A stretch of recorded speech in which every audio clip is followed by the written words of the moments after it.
şariatımız nikeni жеңил кылганга буйрат. Kançalık nike жеңил болсо, ошончолук балдар коомдо бузукулук азаят. Нике кыйын болгон сайын бузукулук көбөйөт.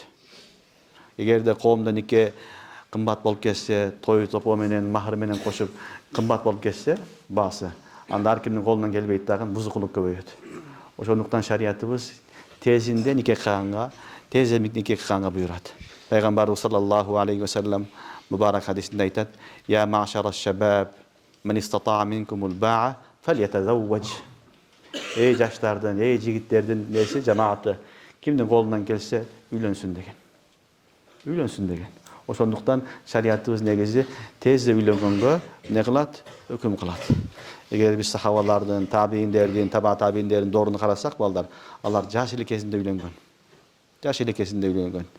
Said ibn Cübeyr rahmetullahi aleyh tabi'i İbn Abbas radıyallahu anh'ın şagirdi bolat.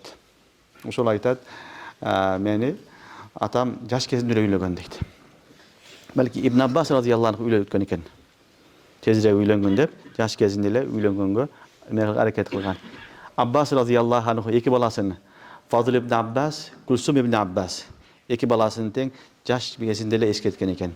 Балага жеткен учурда эле силер үйлөнөм десеңер тезирээк мага айткыла деп балдарды эскерткен.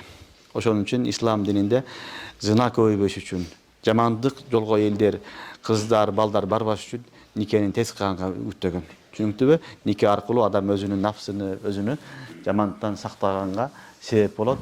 Ошон үчүн Аллах субхана ва таала дагы шариатыбызда никени жеңил кылганга буйрган. Мүмкүн болушунча никени жеңил жетип кылган жакшы. Чыгым азыраак, тезирээк бүтө турган болсо, бул эки тарафка дагы жеңил болот.